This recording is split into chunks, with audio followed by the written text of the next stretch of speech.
This episode is brought to you by LifeLock. When you visit the doctor, you probably hand over your insurance, your ID, and contact details. It's just one of the many places that has your personal info. And if any of them accidentally expose it, you could be at risk for identity theft. LifeLock monitors millions of data points a second. If you become a victim, they'll fix it, guaranteed, or your money back. Save up to 40% your first year at lifelock.com/podcast. Terms apply. Hey everybody, this episode has some strong language right at the top.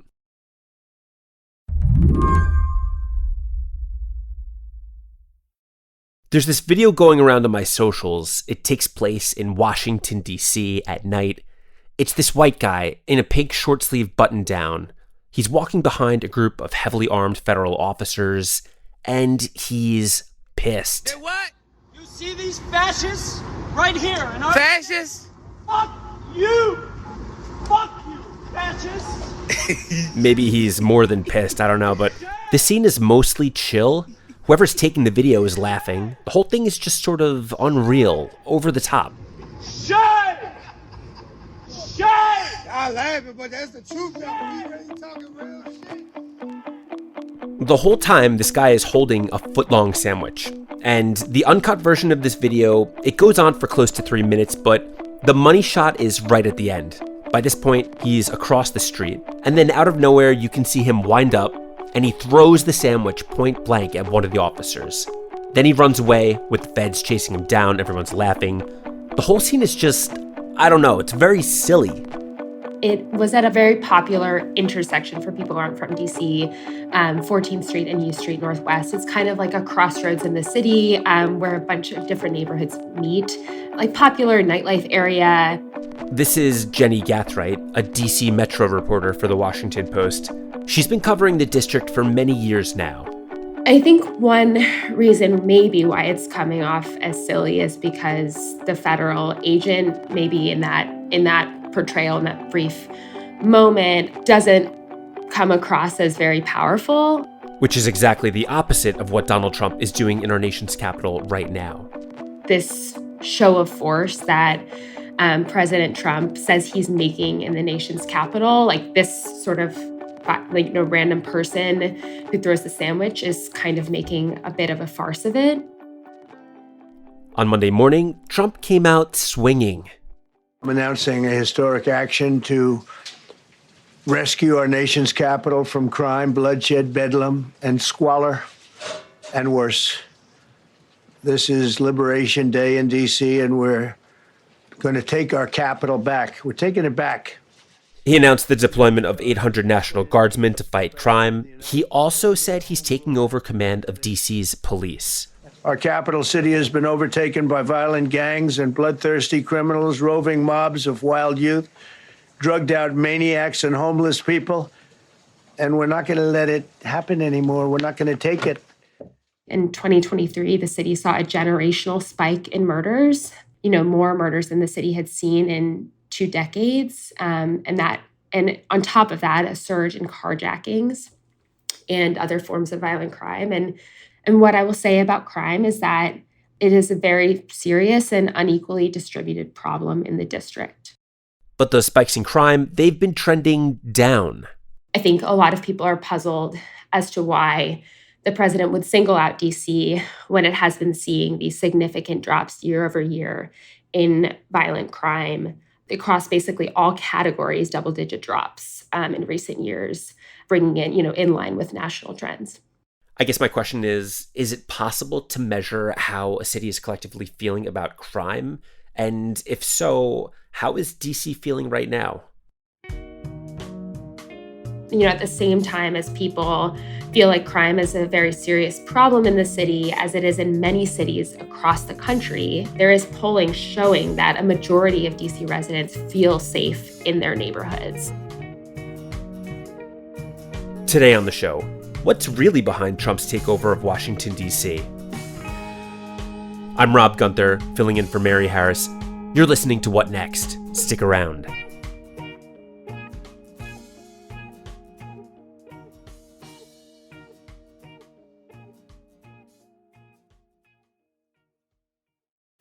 You'll get more than you expect with McValue at McDonald's. Like deals on your late night go-tos when the party goes till dawn.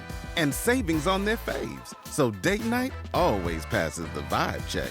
Plus, when the fam shows up for the weekend, you can show out for breakfast. Buy one breakfast sandwich, add one for $1. Only in the app. Limited time only at participating McDonald's. Valid once a day. Must opt into rewards. Ba-da-ba-ba-ba. Swamp Notes is a podcast about U.S. politics and the economy from the Financial Times, and we start each episode with a big question. Like, what do tariffs mean for Big Pharma, and who's winning under Donald Trump? Then we get you answers. The big takeaway is just how much risk now emanates directly from the Oval Office. Tackle the big questions about money, power, and American politics every weekend with Swamp Notes, wherever you get your podcasts.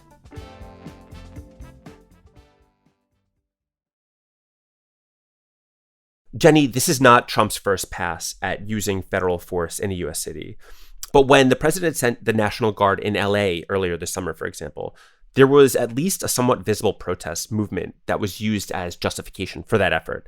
This time around in D.C., it sounds like a big catalyst was the attempted carjacking of this 19-year-old ex-Doge staffer. This is Edward Korstein, also known as Big Balls. What happened? So last weekend, in the wee hours of the morning on Sunday, Korstein was in an area of Northwest DC and was the victim of what police described as an attempted carjacking. He was attacked by a group of young people. 2 of those were arrested and charged with unarmed carjacking. And days after the incident, President Trump posted an image that appeared to be Korstein on social media, beaten and bloodied. And I think he really used that to paint the city, this capital city, as overrun with crime. And that sort of was the beginning of this most recent escalation of rhetoric around crime in DC that eventually, ended on Monday with this, big announcement of this federal police takeover and the introduction of the National Guard onto DC streets. Trump wasn't the only one sounding the alarm here. There were other right-wing voices quick to jump in. The influencer Charlie Kirk said Trump should call in the Marines and invoke the Insurrection Act. Senior Trump advisor Stephen Miller claimed that DC is, quote, more violent than Baghdad. And Vice President J.D. Vance shared an image that overstated DC's current homicide rate by almost 200%. The reality is that crime has been going down in the district.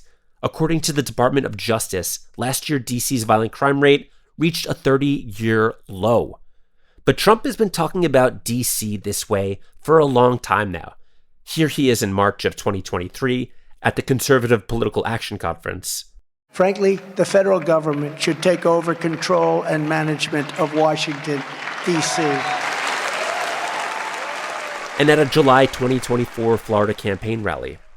We will take over the horribly run capital of our nation in Washington, D.C., and clean it up, renovate it, and rebuild our capital city so that it's no longer a nightmare of murder and crime, but rather it will become the most beautiful capital anywhere in the world. Right now, something I did not know before this happened, I did not know that D.C. was governed by an appointed, unelected leadership until 1973. How is this city run, and why does the federal government have such an outsized role?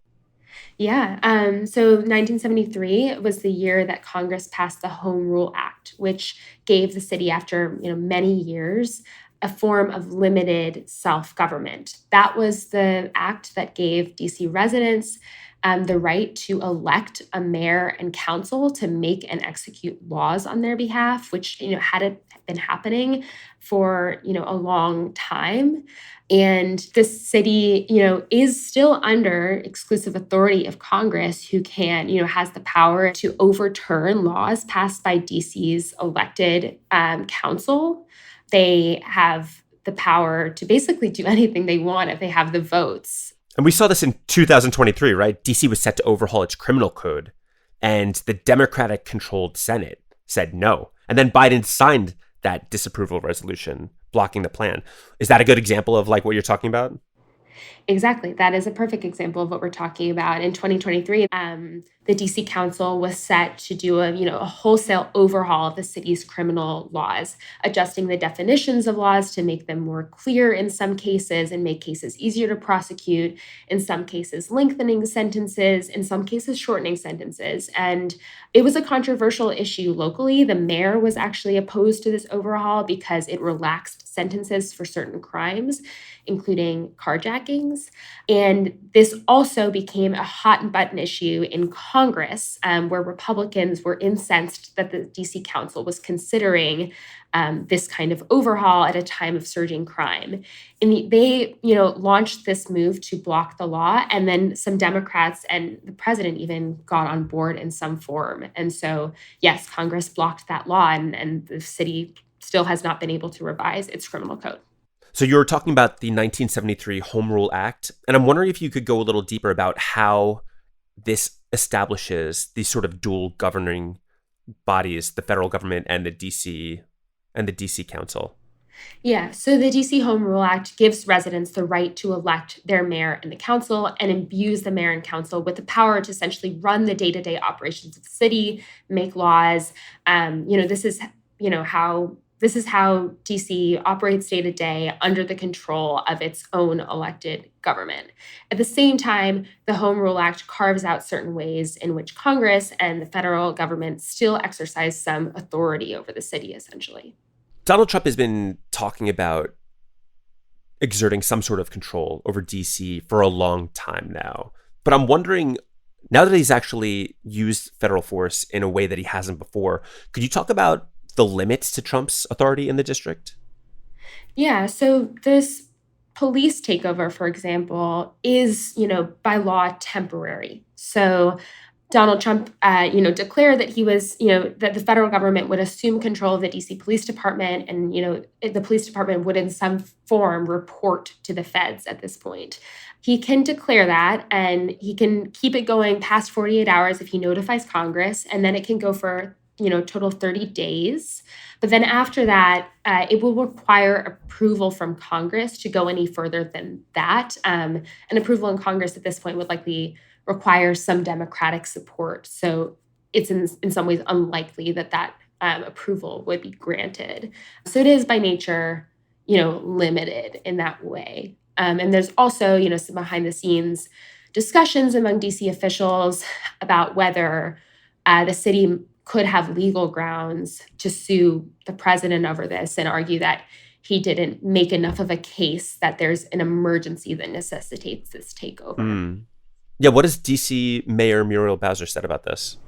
She's pretty lukewarm on the idea. She was asked about this at a news conference yesterday, and she told reporters, she said that the Home Rule Act, does lay out that the president has this authority. So she seemed a bit lukewarm on the idea that a lawsuit would automatically be successful.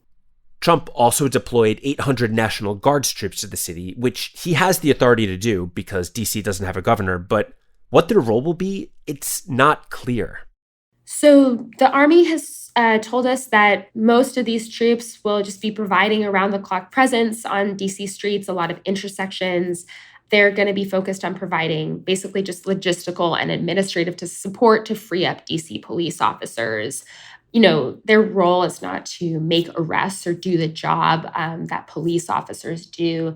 They frame this as just a presence. Pete Hegseth, Defense Secretary, went on TV yesterday and elaborated a little bit more and said basically, that he wanted these troops to have some power to, I guess, basically respond if they are, if they feel threatened. But in general, the National Guard presence in the past in DC has been around metro stations and intersections, basically just providing a presence in some form.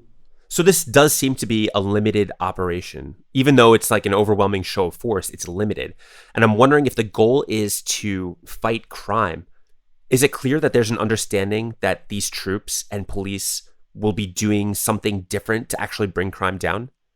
To me, that understanding is not clear right now. I think we're going to have to see how this actually works in practice. I haven't seen, laid out strategy of exactly how this is going to address DC's crime problem. I mean, I think some of the idea behind this is about presence, right? And deterring crime through increased police presence and visibility. But I think it remains to be seen how this is all going to work in practice. What are you hearing from people who say that the goal is not reducing crime, but might be more of a political show of force? Yeah, I mean, I was at a rally yesterday, a few blocks from the White House, held by a group called Free DC, which was sort of formed, with knowledge of this Trump second term to defend DC home rule, which many people see as under attack right now.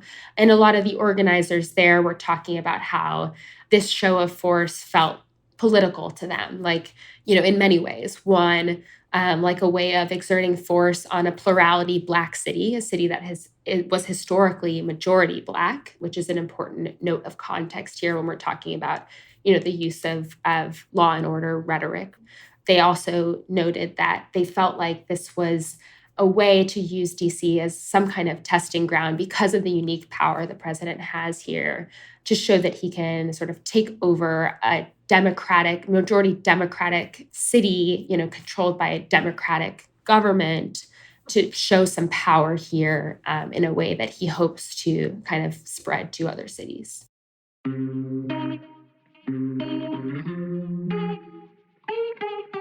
We'll be right back after a quick break.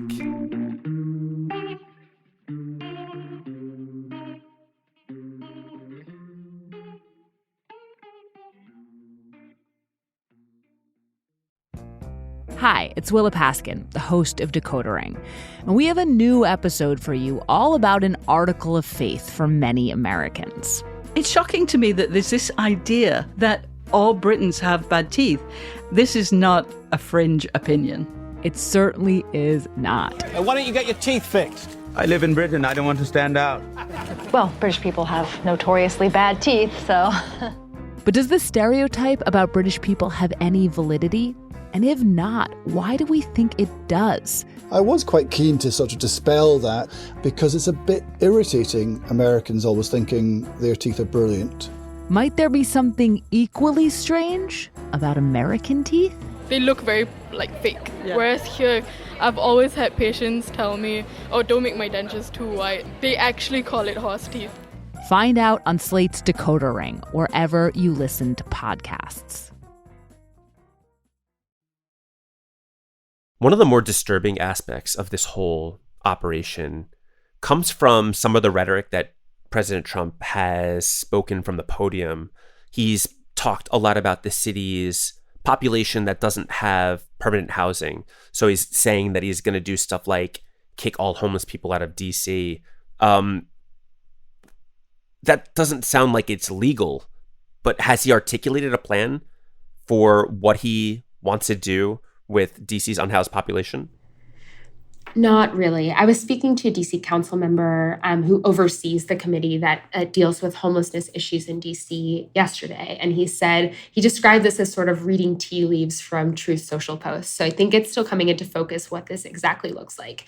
Some context here, a lot of, as I mentioned earlier, a lot of the green space in the city is controlled by the federal government. It's federal parkland. And so federal police have historically worked with DC police to clear encampments of people experiencing homelessness on those federal lands. That is not necessarily a new thing for the city. DC has for years, had an initiative where they clear homeless encampments. The goal, they say, is, to bring in caseworkers and connect people in those encampments to housing and work with those folks. It's been a subject of local controversy, a very much an internal to DC debate between the government and advocates about exactly the best way to do this, with a lot of advocates really, who work on the issue of homelessness, really concerned that the repeated clearing of encampments actually, separates people from services that could help them. So it's been kind of a flashpoint in local politics, but what this looks like in terms of an escalated presence, I think still remains to be seen again. And, we definitely have eyes on this, but it's too early to know exactly whether those operations will take some kind of different or more aggressive form. President Trump, for all the actions he has taken, his words, I think, give this impression that he is about to take over the city, which is not what he's doing. This is a limited operation. What would it take for Trump to truly federalize the city? Is that even within the realm of possibility? Yeah, yes and no. I mean, so the most straightforward way that Trump could do this is actually through Congress, because Congress is the body that has ultimate oversight of the DC through a provision in the Constitution. So doing this would require overturning that Home Rule Act of 1973, which we talked about, this act that gives the city power to elect a mayor and council members. Politically, that's challenging because Republicans don't have a filibuster proof majority in the Senate. But, Republicans in Congress have introduced legislation to repeal home rule entirely. Still unclear, though, how that would work, because that legislation, for example, doesn't really contemplate exactly how the city would run if home rule was taken away, what would be reintroduced. So, that is one area where, Trump has talked about wanting to take over the whole city, but it's unclear how that would actually happen right now. A few years back, when Democrats took control of both the White House and Congress, it felt like there was this renewed push for DC statehood that did not wind up happening. And in many ways, it feels maybe further out of reach now than it did then. But if you're a DC resident, I can imagine everything happening right now, maybe reanimating that push for actual self-government in the district. Yeah, I mean, there have been a number of examples just this year alone of issues that have come up that really highlight the city's lack of autonomy. Perhaps the biggest one, other than this one we've been talking about for the last however long, is that earlier this year, Congress passed a temporary stopgap budget bill that actually cut DC's local budget by $1 billion. Wow. Basically setting the city into a huge tizzy over this potential fiscal disaster because some routine language that basically keeps DC's local budget going during a time when the Congress is passing just a temporary budget measure was omitted for reasons that have yet to be fully explained. The city lobbied Congress repeatedly to try to get this problem fixed. The Senate passed a bill to fix it. The House still has not taken it up. City officials found some workarounds, so they only, in the end, had to cut about $300 million from the local budget this year, but still, it really threw the whole city for a loop and had people worried for a while there were going to be cuts to schools and public safety because of this action that Congress had taken. You had, DC residents flooding congressional offices, pleading with them to do something about this and feeling really powerless because they had no voting member of Congress to really, fight for them with that vote. And so, this is not the only incident that has kind of galvanized residents around this issue of statehood and local autonomy, even as, with a Republican-controlled Congress that feels like, it's far away at this point from actually being achieved. You mentioned, though, that DC residents have no vote in Congress. I'm wondering what it would take to actually give more power to the residents of DC. Are there any lessons, for example, in when the Home Rule Act was passed in the 70s? How were residents able to demand that change when they did not have a direct say? Yeah, I mean, it is interesting because historically and with the Home Rule Act, it was a different time politically where Republicans in Congress were actually more eager to give the city more autonomy, or at least work with the city on that, or more readily convinced on that issue. More responsive to local advocacy on it. So that's just been an interesting shift. Whereas now, Republicans in Congress are, several of them are introduced many bills to try to block DC local legislation or, undermine the city's autonomy in one way or another. You have, a bill that's been introduced to just gut the Home Rule Act entirely at this point. What is Donald Trump's relationship like as a de facto resident of DC? What are his interactions like with the people? Is he ever out and about? Yeah, it's interesting. I mean, I was trying to think about this the other day. You would see in some cases, like I remember when Barack Obama was president, like he would sometimes go to DC local businesses and then they'd be really excited. Like there was this old popsicle shop I used to go to that had a photo of him on the wall. Like they were so excited that he had come to visit and support the business and give them some publicity. I haven't really seen Donald Trump engaging with the city in that same way. DC Mayor Muriel Bowser has said she has a theory about this. Her theory is that she really thinks that Trump has this image in his mind of the city as still in a COVID time, right? And from the last time he was in office, he was at the end of his first term was the beginning of the coronavirus pandemic that shut down the city, where we did see visible homelessness increase, where gun violence started to rise. And she has this idea that he is sort of trapped in that time and that he hasn't fully internalized or seen the strides that the city has made since then. Yeah, I mean, it just seems like he's taking such a direct role in the day-to-day life of residents, and yet, in many ways, it sounds like he's not doing much in terms of like FaceTime or talking to people. Yeah, and I guess you could also add that it's interesting for a president to take such an interest in the day-to-day operations of one American city. It is the capital city, though, so it makes a little bit of sense. But I think, even just, down to the details he talks about when he talks about DC of seeing graffiti. He made comments not too long ago about seeing papers everywhere. I wondered if he was talking about flyers that you often see on the street. And it does make you think about sort of how he is engaging with the city, what he is seeing, maybe what he's seeing from the window of his car, things like that. And just wondering in general about kind of the president's role as a DC resident. And, presidents have taken this different ways in the past. Jimmy Carter, sent his child to DC public schools. So, it's interesting to see how different presidents engage with this. And it seems like Trump is definitely chosen to paint the city in this very dark light. Jenny, thank you so much for your reporting. Thank you so much, Rob. Really appreciate it. Jenny Gathright covers the DC region for The Washington Post. And that's the show. What Next is produced by Paige Osburn, Elena Schwartz, Anna Phillips, Madeline Ducharme, and Ethan Oberman. Ben Richmond is the Senior Director of Podcast Operations here at Slate. And I'm Rob Gunther. You can find me on Blue Sky. I'm at @OneRobGunther. Thanks for listening. Talk to you soon.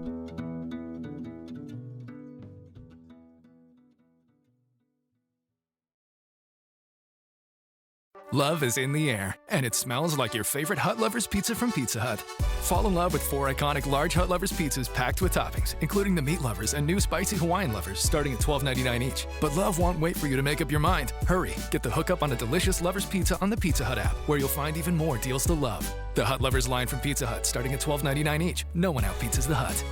Limited time only. Additional charge for extra toppings, pan, stuffed crust, and extra cheese. Availability, pricing, and participation may vary. Prices for a medium pizza in California. Taxes, tip, and delivery fees not included.